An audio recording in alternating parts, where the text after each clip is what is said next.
la consolidation des acquis dans le domaine de la défense et de la sécurité, la poursuite des réformes politiques et institutionnelles, le développement à travers certains secteurs clés comme l'énergie, les infrastructures, l'école ou encore la santé sont là les défis du nouveau gouvernement. Le nouveau gouvernement dirigé par le général de division Abdoulaye Maïga a été formé jeudi. MENACA, les partenaires humanitaires, les communautés et les autorités administratives sont en conclave pour échanger afin de relever les défis et les insuffisances constatées dans les actions. C'est là après la saison des pluies et les inondations. Mesdames, Messieurs, bonjour. Toutes nos excuses pour ce léger retard. Bienvenue aux informations. Depuis jeudi, le Mali a un nouveau gouvernement dirigé par le général de division Abdoulaye Maïga. C'est une équipe de 28 membres, dont 5 femmes. La consolidation des acquis dans le domaine de la défense et de la sécurité, la poursuite des réformes politiques et institutionnelles, le développement à travers certains secteurs clés comme l'énergie, les infrastructures, l'école ou encore la santé sont autant de défis qui attendent la nouvelle équipe gouvernementale. Les détails, c'est avec Yaya Konati. Le décret numéro 2022-07-52 PTRM du 4 décembre 2022 le mettait déjà en pole position. Après près de 4 mois d'intérim à la primature, le colonel Abdoulaye Maïga était nommé ministre d'État intérimaire désigné du Premier ministre en cas d'absence, d'empêchement ou de vacances de poste. L'intérim à la tête du gouvernement avait sans doute révélé à la face du monde ses talents de meneur et de chef d'équipe tant l'homme avait convaincu par sa méthode et ses résultats. De retour aujourd'hui à la primature, le désormais général de division Abdoulaye Maïga retrouve les mêmes fonctions en tant que titulaire du poste. Un poste stratégique qui lui confère les responsabilités de chef de l'administration avec la lourde tâche de coordonner et de conduire l'action gouvernementale sous la responsabilité du chef de l'État. Une fonction stratégique donc dans un contexte marqué par des défis multiples. D'abord la crise sécuritaire. Malgré les succès engrangés par nos femmes avec en prime la victoire éclatante qu'a constituée la reprise de Kidal, le défi sécuritaire demeure et la lutte contre le terrorisme se poursuit avec comme finalité recherchée la reconquête totale du territoire national, le retour de l'administration dans un Mali en paix et dont les fils reparlent le même langage. Un Mali en paix et un Mali réconcilié, c'est aussi un Mali qui retrouve ses repères. Déjà véritablement lancé, le train des réformes politiques et institutionnelles devrait aussi poursuivre son petit bonhomme de chemin sous l'impulsion du chef de la nouvelle équipe gouvernementale. Il faut le dire, les réformes déjà en cours sont au cœur du processus de refondation annoncé et concernent tous les domaines de la vie de la nation. Attendu également, le Premier ministre et son gouvernement le sont sur le terrain diplomatique. Notre pays devra poursuivre son positionnement sur la scène internationale avec comme boussole les 3 principes édictés par le président de la transition et qui guident désormais l'action publique au Mali. Des principes qui font aujourd'hui du Mali un pays respecté et admiré sur la scène internationale. Il s'agira en outre pour notre pays de consolider sa position dans la sous-région à travers la Confédération AES, mais aussi de réussir la sortie annoncée de la CEDEAO, la communauté économique des États de l'Afrique de l'Ouest. Au nombre des défis, on peut citer également la poursuite des efforts dans le cadre de la bonne gouvernance, la lutte contre la corruption, la relance économique, l'apaisement du climat social ou encore l'organisation d'élections libres, crédibles et transparentes, sans oublier la résolution de la crise énergétique que traverse le pays et qui affecte les Maliennes et les Maliens au quotidien. Pour faire face à l'ensemble de ces défis, le général Maïga devra donc faire appel à toutes ses qualités d'homme d'État dans la conduite de l'action gouvernementale sous le leadership du président de la transition, chef de l'État, le général d'armée Assimi Goïta, à qui il revient dans la pratique de définir les grandes orientations à travers une feuille de route qui fixera le cap pour la nouvelle équipe. Autre point de l'actualité dans ce journal, le projet Accélération des impacts de la recherche climatique pour l'Afrique, Africa Race et ses partenaires lancent la plateforme des données agricoles appelée AG Data Hub.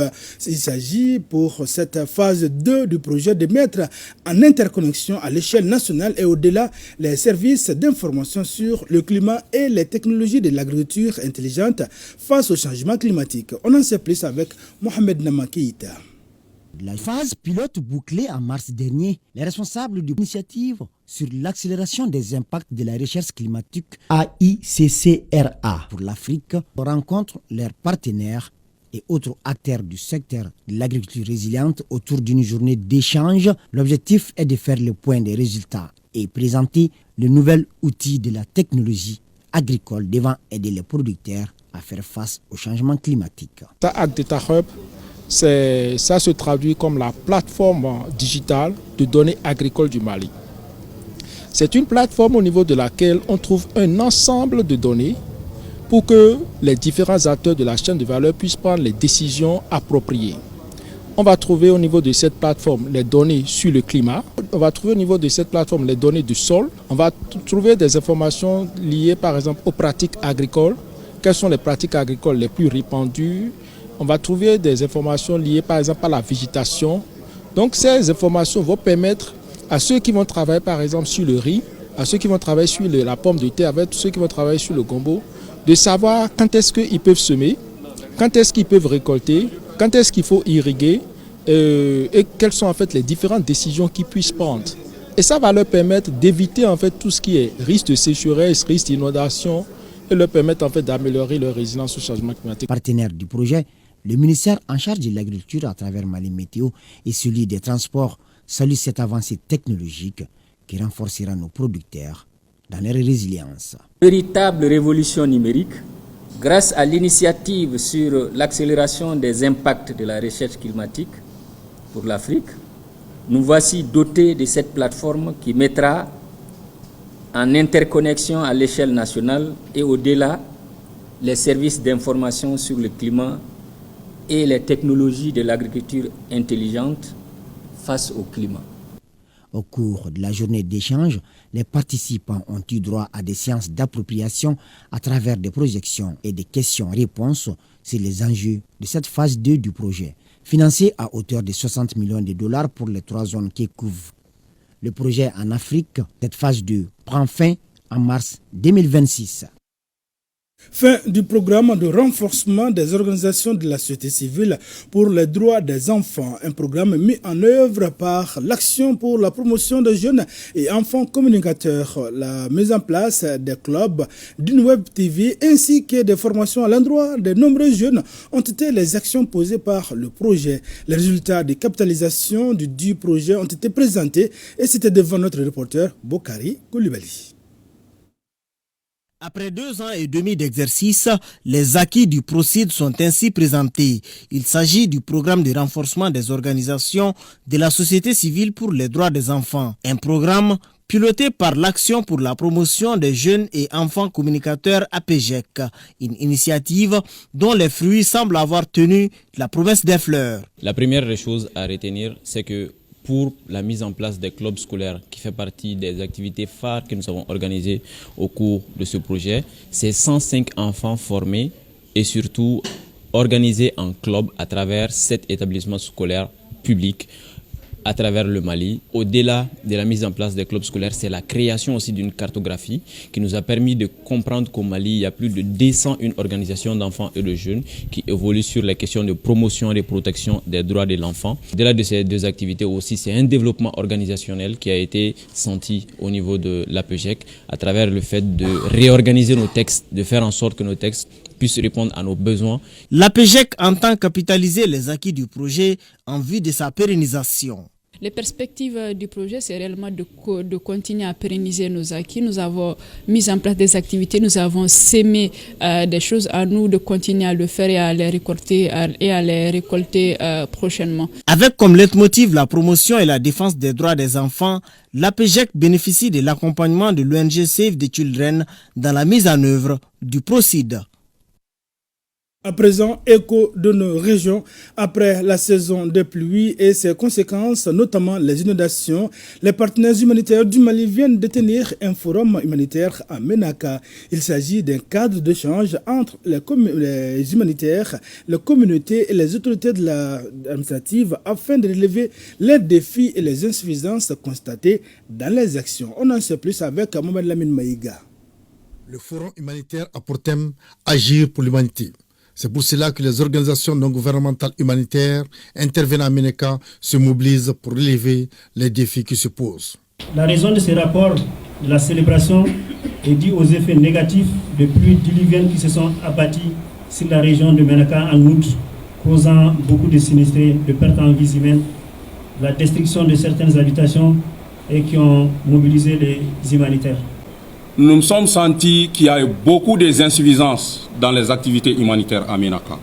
Les responsabilités sont partagées de part et d'autre, y compris les humanitaires. C'est pour cela que nous avons redynamisé le FONGIM.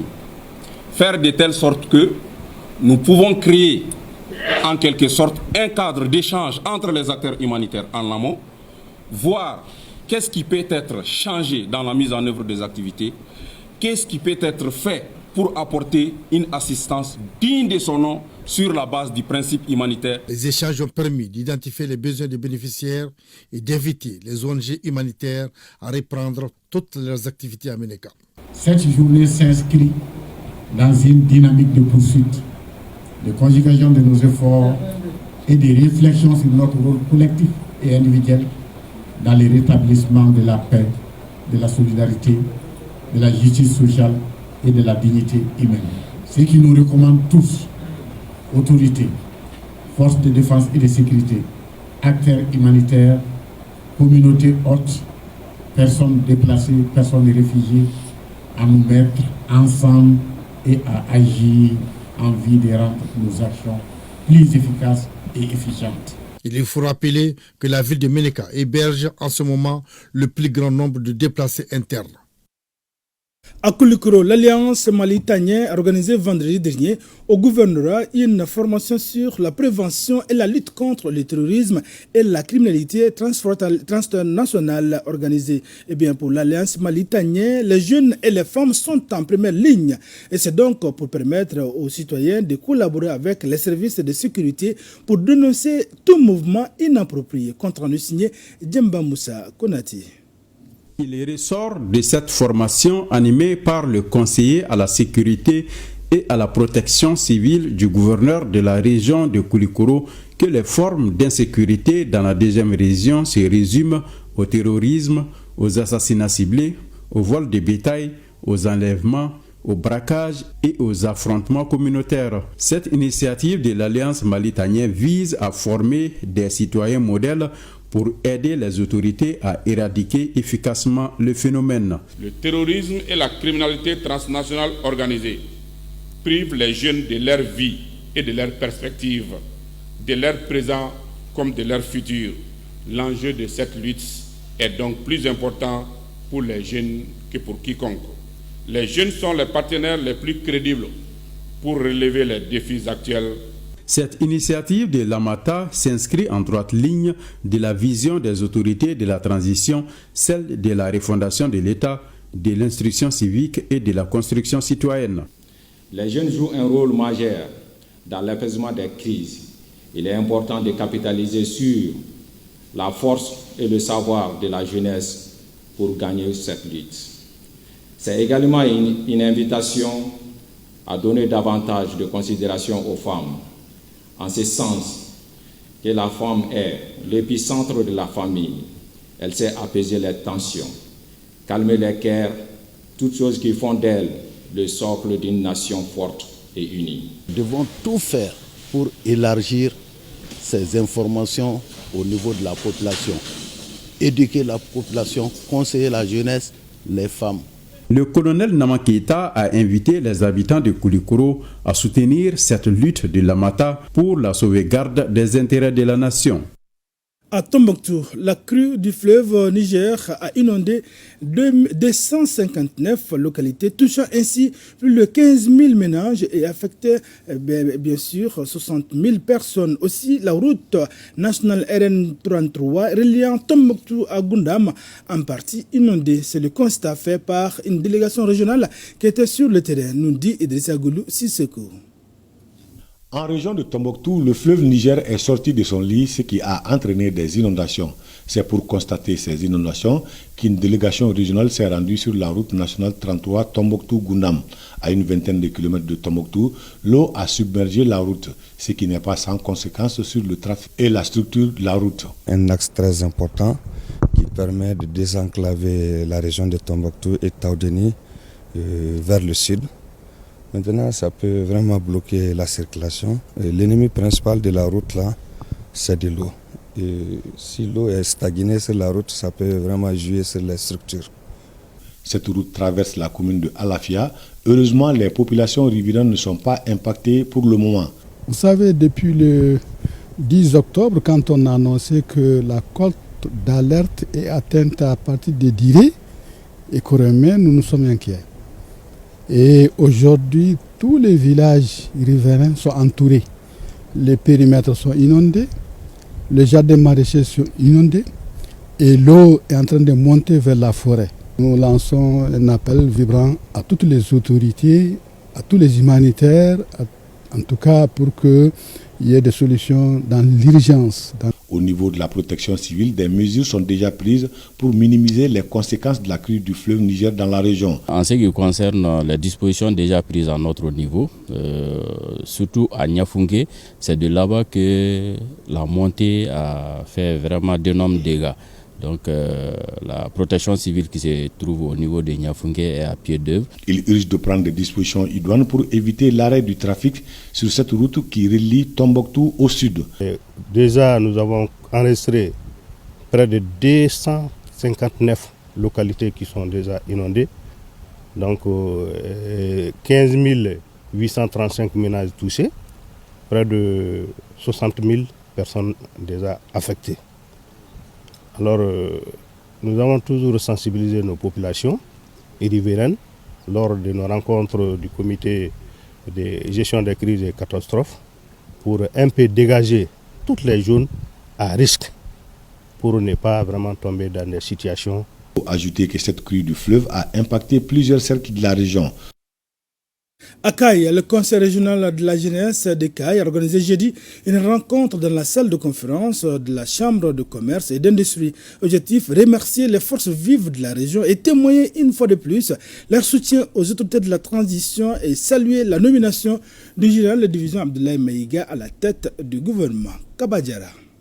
Il s'agissait, au cours de cette rencontre organisée par le Conseil régional de la jeunesse des Cailles, de remercier d'abord toutes les forces vives de la région des Cailles qui sont sorties massivement le 19 novembre pour manifester leur mécontentement suite aux propos de déstabilisation du Dr Choguel Kokala Maïga, avant de témoigner à nouveau leur soutien sans faille aux autorités de la transition et saluer le choix porté sur le général de division Abdoulaye Maïga pour diriger le gouvernement. C'est une rencontre de remerciement, de reconnaissance, de profonde gratitude à l'endroit des forces vives de Caille qui se sont mobilisées lors de notre marche du mardi 19 novembre. Marche à la suite de laquelle les forces vives de Caille ont demandé le limogeage du Premier ministre par le président de la transition, le général d'armée Assimi Goïta.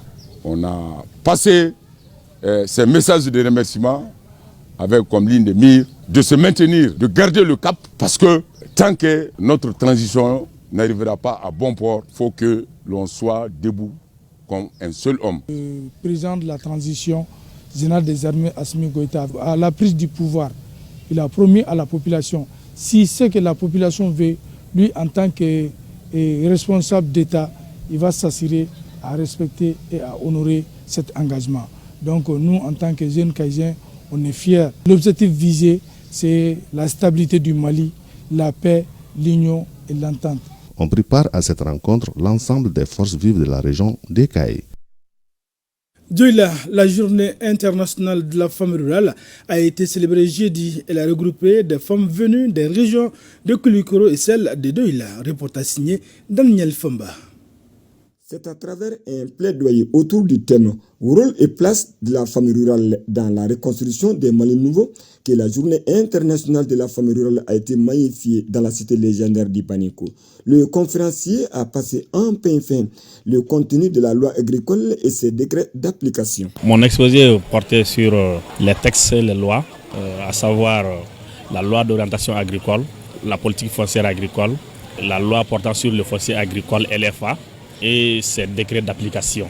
Le projet Doun-Toloma est un soutien détail pour Asprofer. Projet Doun-Toloma, on est très ravis et très honorés d'accompagner une fois de plus la FENAFER au niveau national et les 3 Asprofer au niveau régional afin de commémorer leur journée internationale, une journée qui est dédiée pour porter leur voix sur leurs droits et sur leurs besoins agricoles. Quant à l'exécutif régional, il invite les femmes à l'unité. C'est aux femmes de se regrouper, de rester unies, parce que le bonheur là n'est pas une chose qui nous tombe du ciel, il faut le préparer, il faut le conquérir aussi.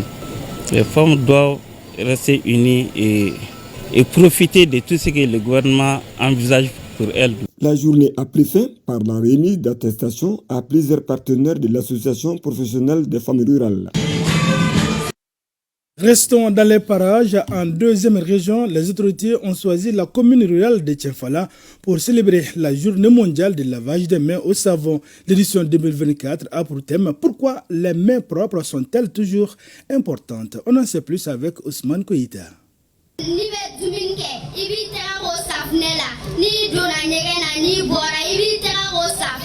Célébré chaque année le 15 octobre au Mali et dans beaucoup d'autres pays dans le monde, les autorités de la 10e région ont choisi le 16 novembre pour fêter la journée mondiale du lavage des mains au savon. Un geste pratique et très simple. Il est surtout considéré comme le premier geste de prévention de beaucoup de maladies. En lavant les mains, ça peut prévenir à peu près à 80% des infections liées à l'insalubrité aussi des mains. Donc c'est une pratique qui ne demande pas beaucoup de moyens, mais qui est facile à faire. Donc c'est le changement de comportement seulement qu'il faut essayer de jouer dessus pour pouvoir atteindre les objectifs souhaités par le Mali. La commune rurale de Tienfala a plus de 15 000 habitants qui sont répartis entre les 21 villages et 4 hameaux selon le nouveau découpage administratif.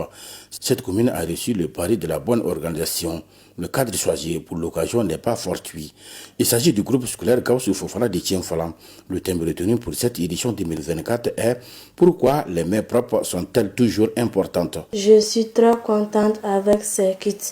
Je vais désormais laver mes mains avant de manger pour être en bonne santé. Ce geste est essentiel pour prévenir la diffusion des microbes. Ainsi, il reste l'un des moyens les plus efficaces et les moins honorés pour stopper la propagation des épidémies. Plusieurs activités allant dans le sens de la sensibilisation sur les bienfaits du lavage des mains au savon ont été au centre de cette journée. La remise des dispositifs de lavage des mains à quelques organes ont mis fin aux activités de la commémoration de la journée mondiale de lavage des mains à Tienfala. Parlons de la campagne de lutte contre la poliomyélite. Le lancement a eu lieu à Sikasso. Cette campagne concerne les enfants de 0 à 59 mois. Eh bien, les détails, c'est avec Yurubala Djabati. Le Centre national de la promotion du volontariat et U-Reporter met dans la main pour sensibiliser et mobiliser toutes les communautés maliennes à faire vacciner les enfants de 0 à 59 mois contre la poliomyélite.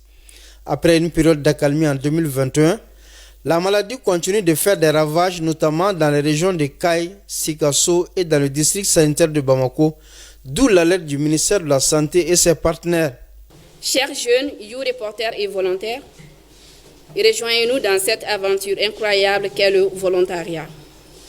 En vous engageant, vous aurez l'opportunité de faire une différence dans votre communauté tout en développant des compétences précieuses. Et nous savons combien cette maladie fait des ravages dans le monde. Et nous savons que le Mali avait été certifié déjà et que le Mali était un des pays qui était le bel exemple parce que nous étions à une certification avec 0 dose, 0 cas de polio dans le Mali. Cette campagne de lutte contre la poliomyélite en région de Sikasso va mobiliser une centaine de jeunes volontaires qui sillonneront les établissements publics, le porte-à-porte dans les familles, les marchés, afin de sensibiliser les communautés sur le bien fondé de la vaccination.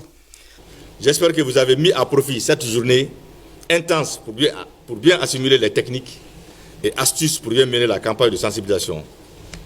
Vous devez faire preuve de civisme, de patriotisme, de don de soi, de compréhension, de tolérance vis-à-vis des populations que vous allez rencontrer. Il faut rappeler que la poliomyélite est une maladie virale très contagieuse dont le virus se transmet d'une personne à une autre, principalement par voie féco-orale. Seule la prévention efficace reste la vaccination de l'avis des spécialistes de la santé. Dans la cité des Esquia, la journée mondiale des toilettes a été célébrée. Le thème de cette édition est « Les toilettes, un espace de paix ». Ce lieu central dans la vie de chacun devrait être un espace sûr, nous dit Rokiatou Touré. 15e du genre, la journée mondiale des toilettes créée en 2001 par l'Organisation mondiale des toilettes a été instituée en 2013 par l'Organisation des Nations unies. Elle vise à sensibiliser et informer les populations sur l'importance de l'utilisation des toilettes. Occasion également de faire un bilan des réalisations en matière d'assainissement et d'accès à la propriété et à la sécurité des toilettes. De 2017 à nos jours, 146 villages certifiés couvrant une population estimée à 178 589 habitants ont éradiqué la défécation à l'air libre sur 201 villages déclenchés dont la population est de 243 270 habitants. Plus de 3 250 latrines familiales ont été construites et 923 réhabilitées dont la plupart sont équipées d'un dispositif de lave-mains fonctionnel. Les toilettes, un espace de paix, ce lieu central dans la vie de chacun, devrait être un espace sûr, tel est le thème de cette édition. Ce thème nous interpelle tous car il met en lumière le rôle essentiel que jouent les installations sanitaires adéquates dans la promotion de la dignité humaine et la prévention des maladies. Des toilettes propres et accessibles à tous sont non seulement des infrastructures fondamentales, mais également des vecteurs de paix. Cette journée est l'occasion d'appeler à l'action et de souligner l'urgence de mettre fin à la défécation en plein air, d'arrêter les déversements d'eau usée dans les rues, les caniveaux. À l'occasion de cette célébration, des sketchs, des chants, des poèmes de sensibilisation ont été présentés au public afin de sensibiliser la population aux risques liés à un assainissement inadéquat. Pour signer Rokiatou Touré et Alassane Amadou. C'est donc tout pour ce journal. Merci d'avoir été de nôtres. Passez d'excellents moments de télévision en compagnie des programmes de ORTM1.